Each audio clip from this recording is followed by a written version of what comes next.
This is Welsh ASMR 82 on the Maps channel. Hey, how you doing? So, I thought we'd look at Western Europe today. There's a couple of countries I want to look at, but I've had lots of requests, and it takes a while to do individual countries, so I thought, well, I'll do as many as I can today, and then in the future I'll concentrate on one at a time. How's that sound? Should we start off with Germany? A country I very much like, as you know. I've done a couple of videos on Germany before. I've never,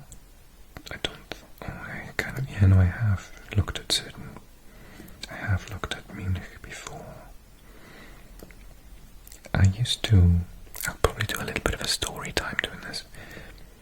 So, I have travelled around Western Europe a lot more than the rest of the world, being from Western Europe. So as you know, I used to teach, and although I never taught German, not really, I got roped into the odd lesson, but I'm terrible. I used to do a German trip because I was in charge of it for some stupid reason. And we used to go to Munich a lot with the kids because we'd be, I think it's over here. Yeah, it was near the Czech border. It's a place called Waldsassen, and it's properly tiny, so I don't know if I'm going to find it. But I know we used to fly to Prague and drive in because it was quicker to get to than flying into one of the major German airports. I mean, I guess it must have been around this area, because then we'd go to Munich. It was a long day. It was like a couple of hours on the bus to get there. So yeah, we used to go to this place called Waldsassen, but if I don't find it, I won't be shocked, because it is really tiny. Waldkirchen, maybe it's around here.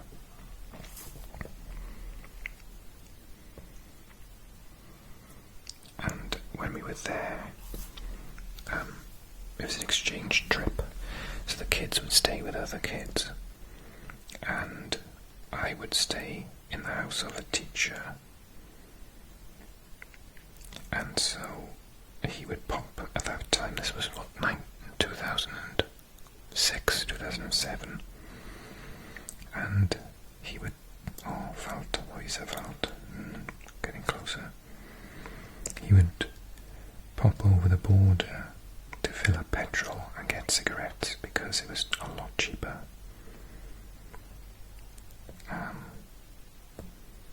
Yes, that's right, Americans. Popping over the border is a thing in Europe. Pop to the country next door and get stuff for cheaper. Maybe some of you do so in Mexico. I can't imagine Canada being a lot cheaper, though. Is it? I don't know. But certainly not a 10-minute drive. I think it was around here somewhere. Blicksteiner,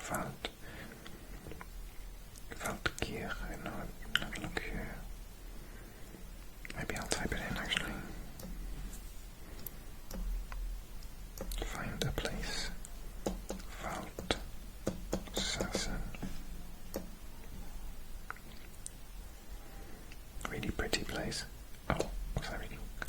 Cheb. Oh yeah, it's literally on the border, look. So Cheb is in the Czech Republic. Mitte Teich. Was I close? No, I think I was too Georgian. I don't know. Anyway, let me zoom out. Oh yeah, I was Hof is there. Zwickau. Where's Munich? Nuremberg. Oh my god, we travelled so far. Augsburg, Munich. So we go up here. And then Waldsassen, like I said, is tiny. But look at the pictures. Hello. This is the major church that they have there. We used to have tours, and there are loads of really interesting things going on, and lots of different statues, what they mean and whatnot. And we had a fireworks display here one night as well. But it's just really, really beautiful, full of nature. Absolutely loved it there. Used to enjoy going every other year. And yeah, there's these corpses. It's a very macabre place. And that's the sort of centre of the village, really.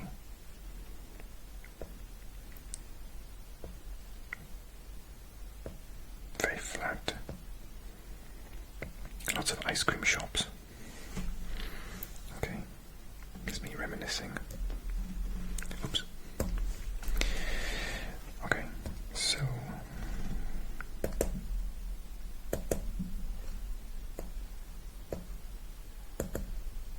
takes me back to Wales. Okay, so Germany. So I talked a bit about, I think it was over here, wasn't it? Dresden, Munich, Nuremberg, yeah, it was about here. So I also have been to the Netherlands a lot. I'd love to live in the Netherlands. I've probably told you a million times. We've been to The Hague a billion times, but the last time we went just before the pandemic. So I went to Utrecht as well. I've been to Amsterdam. Don't really like Amsterdam that much though. Although a very good friend of mine's from Amsterdam and says I need to take another look. Leiden is a place that I went to last time I was in the Netherlands, like 2 years ago. And it's lovely. And yes, there is a place called Gouda, which is the cheese. Probably pronounce it Gouda or something. Yeah, Gouda is a place on the train line to get to The Hague. The Hook of Holland is here, where the ferry to go back to the UK, and you go back and you end up in Harwich. Yeah, no pronunciation, Harwich, which is near Ipswich and Norwich and Colchester, and not far from Cambridge. Anyway, so it's an overnight one. We come home on the ferry. So The Hague is here, but let's look at Leiden. It's much like other places in the Netherlands. It's just a really, really pretty place. Lots of canals everywhere, lots of water. Bucht van Leiden.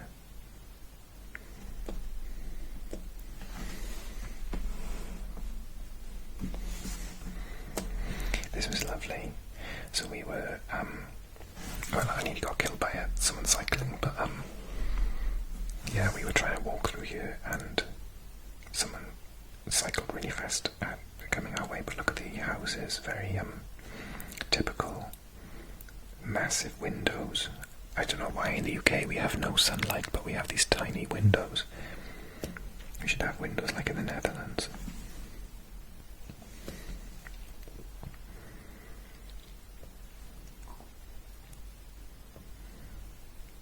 And we went there in the autumn, but it was still really nice weather. I have been to the Netherlands in unbelievable, like 35-degree heating. Oh, look at all the canals, it's beautiful. And then you get the people parking their cars on the side of the canal here. There's nowhere else to park. I'd be so scared they'd just drop in. Or I'd drive them in. I think we went there, I can't remember.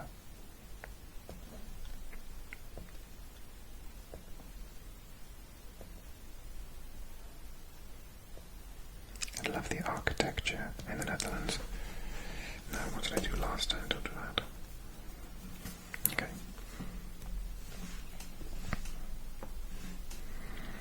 So yeah, just a really, really pretty place. Highly recommend it, everyone. And that was Leiden. And we also went to somewhere else, not Breda, Utrecht, Amsterdam, Haarlem. Was it Haarlem? No, I don't think it was.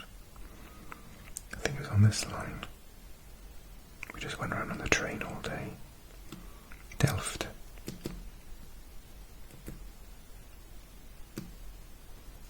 Again, another really nice place, Delft.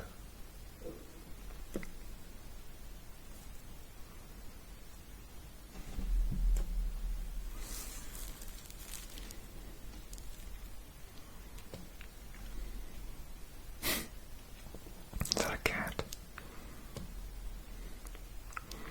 Some geese, ganzen. Lots of green space, lots of water. So pretty. Oh look, wow, it's a crane.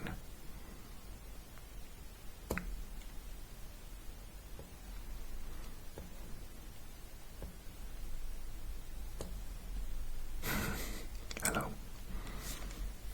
Oh wow, that'd be a nice place to have your breakfast, wouldn't it? Okay. Let's pop over to next door.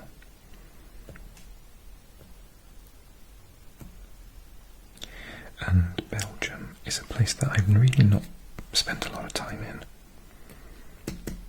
but I really want to. Apart from on school trips, I think we went to quite a few of the places on the coast here. Dunkirk is in France, and then we came up here. I think we maybe went to. We didn't make it as far as Bruges, did we? Roeselare. Ypres. Oh yeah, we went to Ypres to hear the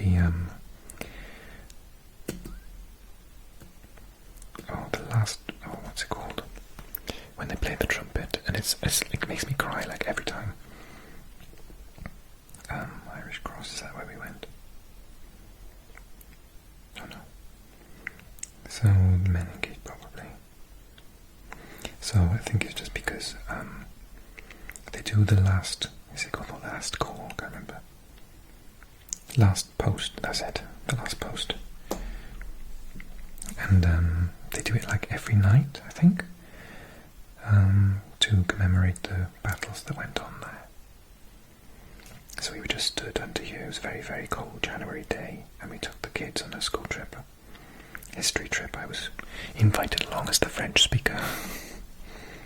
And yeah, we stood them all here in this. They do like a march down here with the bugle, and then it's on this moat. Very beautiful. Oh yes, I did. So this is a memorial wall. No, so I found a couple of similarly named people in this area, which I wasn't expecting. My surname is unusual.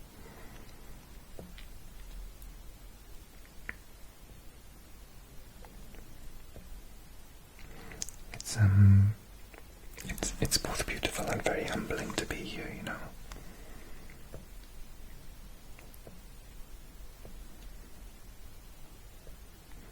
And then there was this place that we went. Oh, in that way or this way? That way, I think. Where we went and had some nice food. I think we had.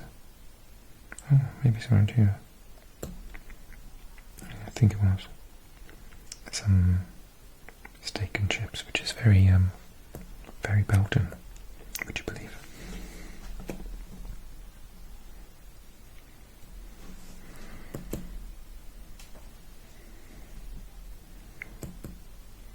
So that's Belgium. So I went to Ypres, but I'd love to go to Bruges. Or Brugge.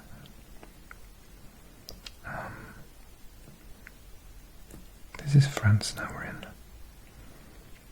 I want to show you Brittany. Oh well, pictures, you can see Bayeux. So, if you don't know about Bayeux, in terms of, I suppose, British history, it's very, very important. The Bayeux Tapestry, I don't know if I can actually find it, is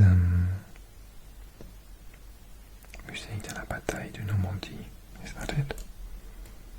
No, it's not. That's to do with the World War. But yeah, there's this tapestry, and it's like an unbelievable length,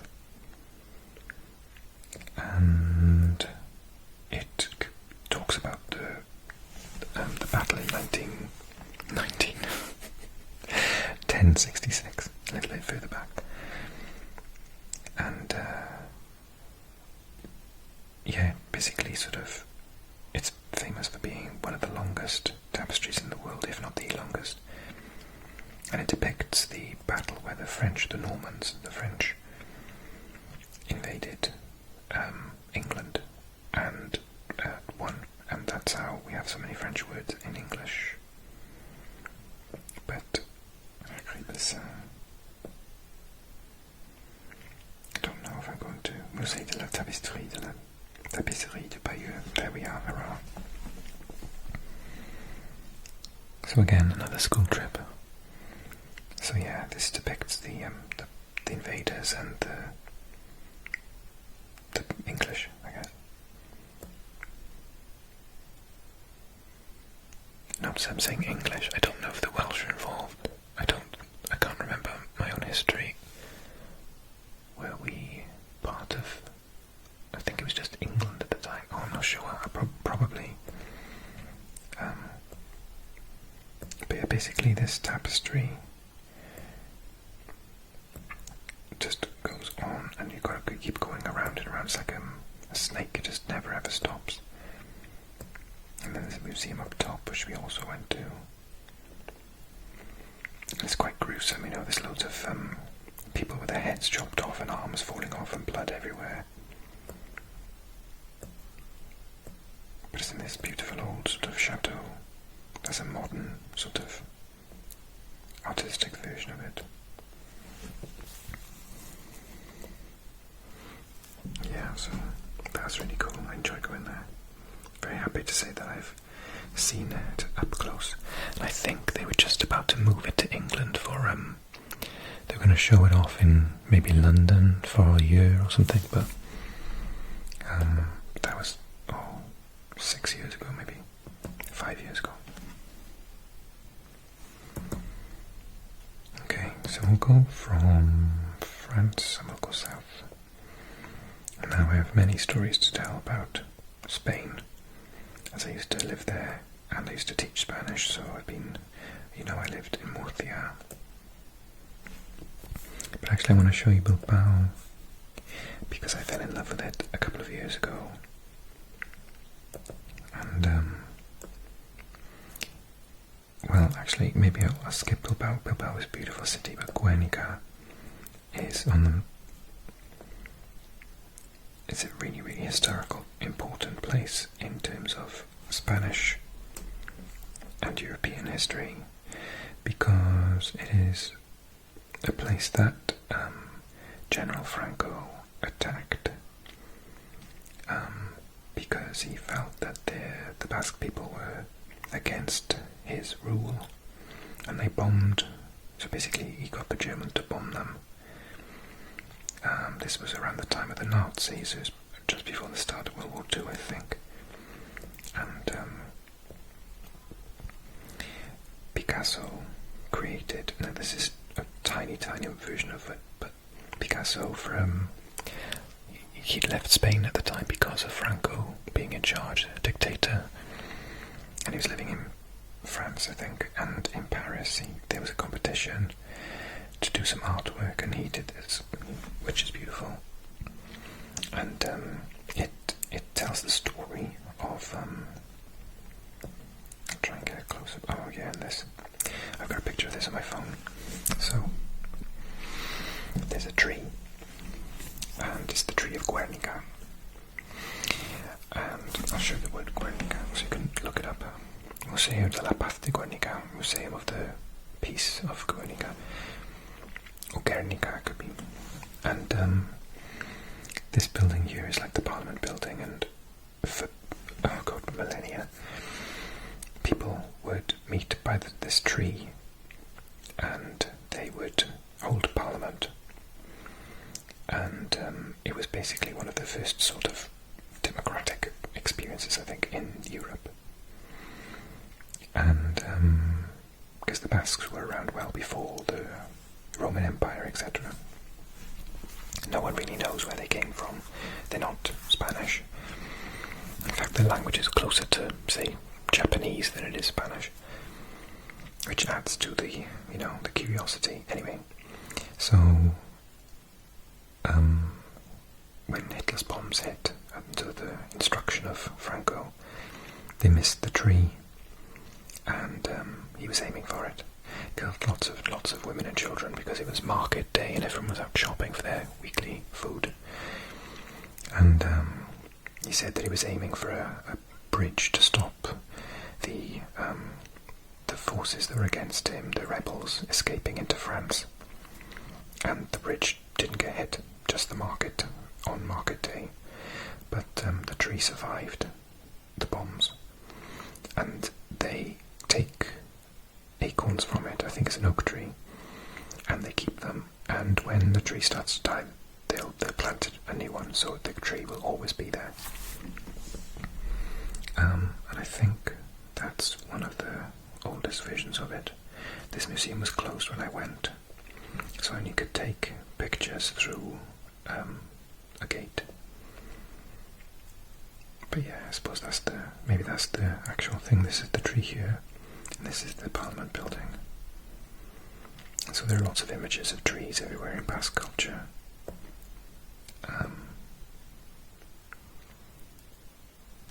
And if you don't know, Basque country has its own, like I said, it has its own language. So Paz is Spanish, Paquea is Basque.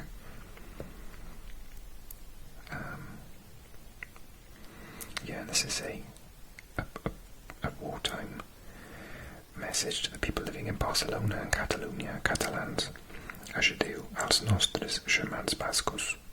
Help your Basque brothers. Setmana pro Euskadi, the week pro Basque country.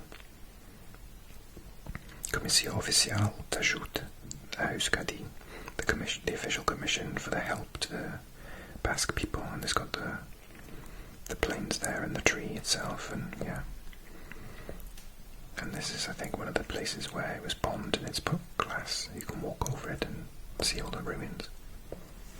Oh, these are the after effects, obviously, the devastation.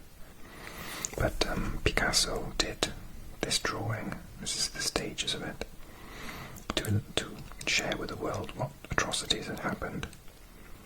So I was really humbled again to go to this place. It was one of the bombs, because of its importance. So that's Guernica, or Guernica.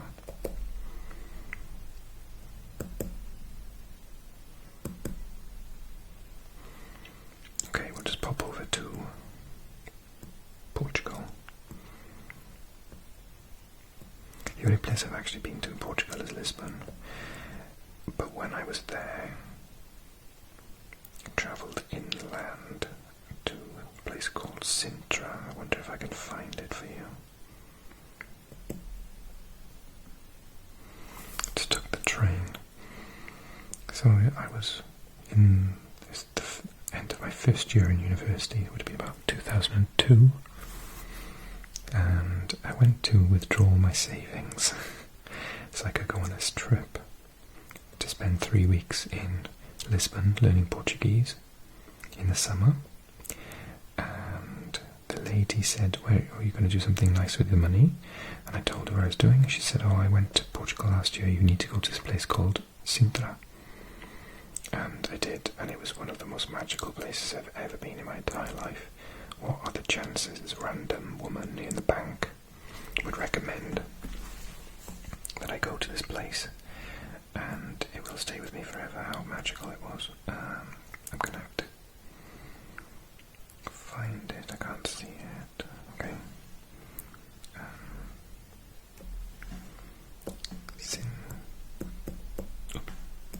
Sintra. Oh, up. I was never going to find it, was I? So basically, there's a Moorish castle. I think it's Moorish. And it's on the top of a hill, and it overlooks everything. And I stood on... Was this the actual castle? Yeah, it was. I stood on one of the ramparts, and the weather changed. And it went very cloudy, it was about to rain. And you could see the sort of clouds just coming up, and you put your hand out, and the clouds would go through your fingers and stuff. It was like I didn't even think that was possible. But yeah, we spent hours up here. Yeah, it must be Moorish. Look at the Arabian design. Because the Arabs were in charge, well, they held Portugal and most of Spain for hundreds of years.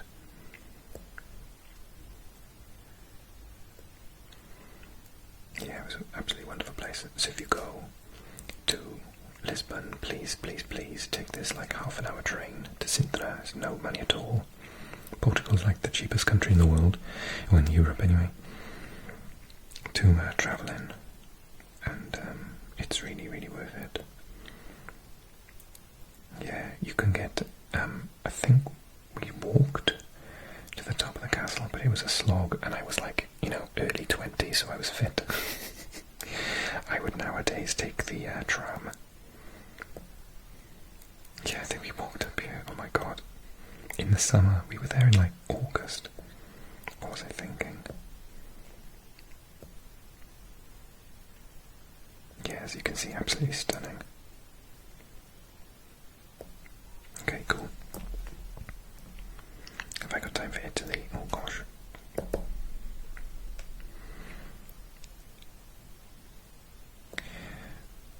Okay, this video is like 3 times longer than I thought it was going to be. So, I think I showed you once before, but that was ages ago. I've been to Rome, but I can always show you Rome again. I also went to a place up here, so we went to Pisa for the day. It was awful, so many tourists everywhere. Lucca. So, there's a place called Lucca, and it's a walled town. And it's an old fortress, and it's absolutely wonderful, beautiful, beautiful place. And again, if you get to go, see if I can find some nice pictures of it, then I highly, highly recommend it.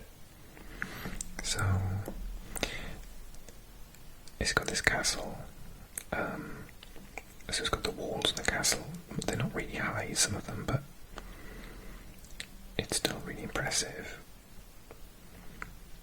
And the whole concept of a walled city, you can walk around the walls. Oh wow, that's an amazing piece of artwork. That wasn't there when I was there. Yeah, I remember slogging the luggage, my suitcase across here. But yeah, it was a really beautiful place, and you get down here and then you can climb up on the walls and you can walk around the city on the walls. I think this is it actually. So I think this sort of, it's subtle, but that's down and this is up, and you can just, it's like a cycling path all around. Hello.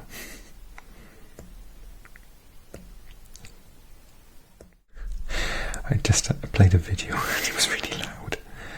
Who does videos on these things?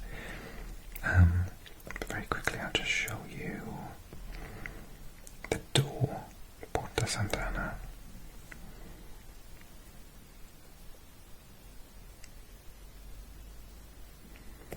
Yes, that's one of the ways into the city. Oh yeah, so there we are. You can see, like I said, it's not very high, but it's kind of like a cycle path and it just goes right the way around the city. You can go down it very exercise, sightseeing.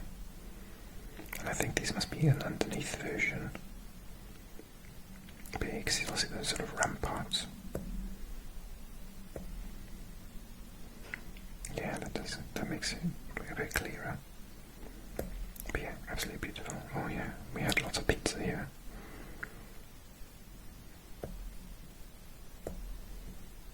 Nice. So on the note, I'll leave you alone, and hopefully you're nice and sleepy. But yeah, I'll try and do more of these videos in the future, just little rambles talking about where I've been on holiday and whatnot. But I'll share with you another video that I did recently in case you missed it. And otherwise, I will see you guys very, very soon. Thanks for all the support, and have a nice rest.